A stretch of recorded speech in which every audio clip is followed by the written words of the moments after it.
हमारा देश भारत ही नहीं, संसार में जहाँ कहीं भी सनातन के मानने वाले हैं, उन्होंने कल 12 अप्रैल को हनुमान जी का जन्मोत्सव बड़े ही धूमधाम से मनाया है। कहा जाता है कि राम के बिना यह संसार नहीं चल सकता और हनुमान के बिना राम नहीं चल सकते। इस प्रकार से हम देखते हैं कि भगवान और मनुष्य के बीच में हनुमान एक सीढ़ी के रूप में आते हैं, यानी बिना हनुमान को प्रसन्न किए, हनुमान जी की यश गाथा सुने, हनुमान जी से सीख लिए, हम ईश्वर तक यानी राम तक नहीं पहुंच सकते हैं। तो आइए जानते हैं कि हनुमान जी की जन्म कथा क्या है और हनुमान जी के जीवन चरित्र से हम क्या क्या शिक्षाएं ले सकते हैं आज के परिवेश में। कहा जाता है कि स्वर्गलोक की एक बहुत ही सुंदर अप्सरा थी पुंजिकस्थला, जो एक बार एक साधु तपस्या कर रहे थे, वहाँ पहुँच गई और साधु चूँकि वानर वेश धारण किए हुए थे तो उनको बंदर समझ करके पुंजिकस्थला मजाक करने लगी और उन पर पत्थर फेंकने लगी, उनको परेशान करने लगी, तपस्या में विघ्न डालने लगी, जिससे कुपित होकर ऋषि ने उसे शाप दे दिया कि तुम धरती पर जन्म लोगी और वानर योनि में जन्म लोगी। जिसके कारण कस्थला जो है धरती पर आती हैं और वानरी के रूप में होती हैं, जिनका विवाह अंजनी से होता है। अंजनी बृहस्पति के पुत्र थे। उसके उपरांत उनको जब कोई पुत्र नहीं होता है तो एक बार वे पर्वत पर टहल रही थीं पुत्र कामना की लालसा लिए। तभी अयोध्या में राजा दशरथ एक यज्ञ करते हैं पुत्र प्राप्ति के लिए, और उसमें जो खीर दी जाती है तो उस खीर को उनकी सभी रानियां खाती हैं और पवन देव वह खीर, उसमें से कुछ खीर का अंश निकाल करके शिव जी की आज्ञा से इनको पुंजकस्थला जो अप्सरा थी उसके रूप में जो अंजनी माता थी, उनको वह खीर पवन देव के द्वारा प्रदान की जाती है। वह खीर खा लेती हैं और शिव जी के प्रताप से उनको एक पुत्र पैदा होता है जो महावीर कहलाता है। किसी भी देवता के नाम के आगे महावीर शब्द नहीं लगता है, लेकिन हनुमान जी कहा जाता है कि 11वें रुद्र हैं, यानी भगवान शिव के ही एक रूप के रूप में धरती पर आए हैं। तो आइए हम जानते हैं कि आज के परिवेश में हम हनुमान जी से क्या क्या सीखें ले सकते हैं। सबसे पहली सीख है कि किसी पर विश्वास करने से पहले हमें उसको ठोंक बजा करके उसकी परीक्षा ले लेनी चाहिए कि यह शत्रु है या मित्र है, तभी हमें उससे मित्रता का भाव करना चाहिए, यानी मित्रता करनी चाहिए।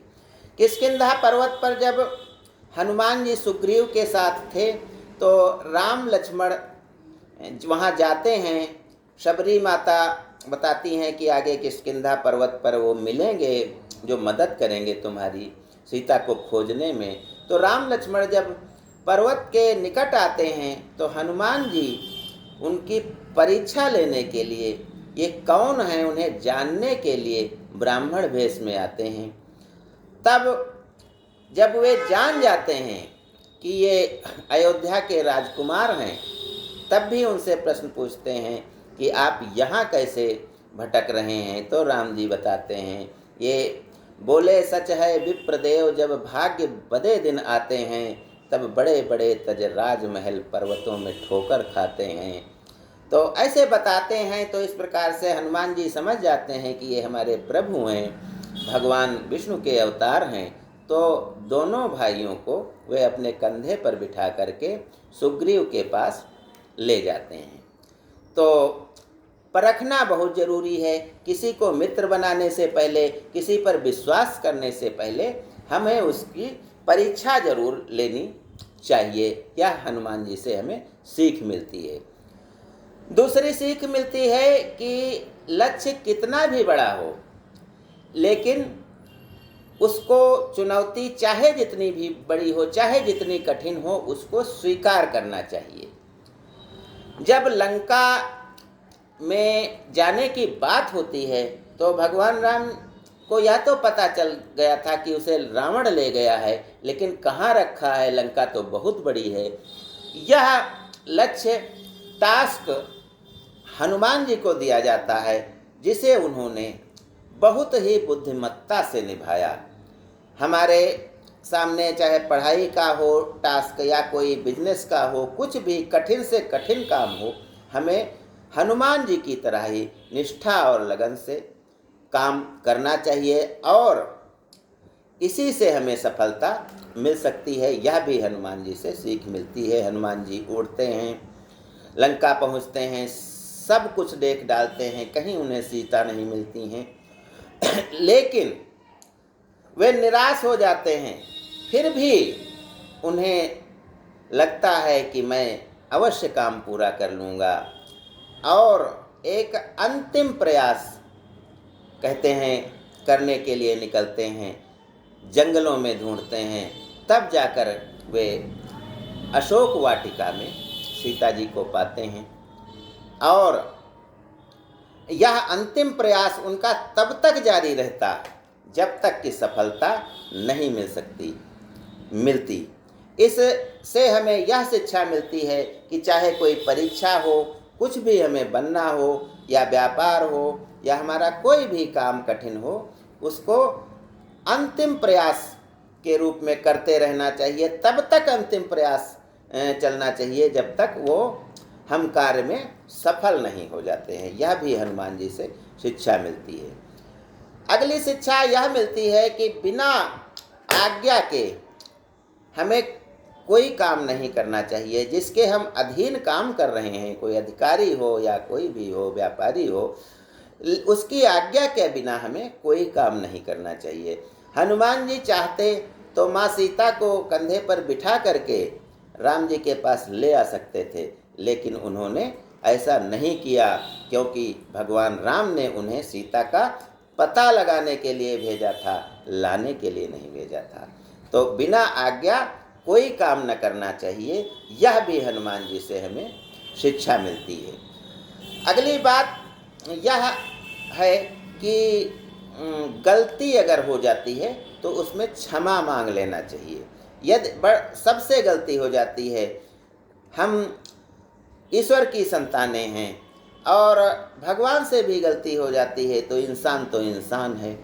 तो हम गलती अगर हो गई है तो उसकी क्षमा मांग लें, यही अच्छी बात है। जब लंका विजय के लिए हनुमान जी भगवान राम ने पड़ाव डाला था, तो वहाँ जब रावण से लड़ाई हो रही थी तो देखा कि काली माँ साक्षात रावण की सहायता कर रही है। तब राम ने कहा, रावण अधर्मरत भी अपना मैं हुआ अपर, यह रहा शक्ति का खेल समर शंकर शंकर। यानी पता नहीं क्या बात है कि रावण अधर्मरत है, वो भी काली माँ को अपना लग रहा है, उसकी सहायता कर रही हैं। और ऐसा सोचते सोचते राम के 2 आंसू उनके पैरों पर गिर पड़ते हैं। हनुमान जी यह देख रहे होते हैं। हनुमान जी ने सोचा कि मेरे रहते हुए मेरे प्रभु भगवान श्री राम की आंखों में आंसू। हनुमान जी बहुत अधिक क्रोधित हो जाते हैं और आकाश को ही निगलने के लिए निकल पड़ते हैं, उड़ चलते हैं। करने को ग्रस्त समस्त व्योम कपि बढ़ा अटल, लख महानाश शिव अचल हुए क्षण भर चंचल। जब हनुमान जी सारे आकाश को निगलने के लिए निकलते हैं तो शिव जी सोचते हैं अब तो कुछ रह ही नहीं जाएगा, सारा ब्रह्मांड खत्म हो जाएगा। तो उन्होंने काली माँ से ही कहा कि तुम इस बानर को कुछ शिक्षा दो, यह गलत कर रहा है, क्योंकि स्वामी ने तो इससे नहीं कहा है कि ये करिए जाके। तब सहसा नभ में अंजना रूप का हुआ उदय, माता का रूप काली माँ ने बनाया और कहा, यह महाकाश है जहाँ वास शिव का निर्मल, पूजते जिन्हें श्री राम उसे ग्रसने को चल। क्या नहीं कर रहे तुम अनर्थ सोचो मन में, क्या दी आज्ञा ऐसी कुछ श्री रघुनंदन ने।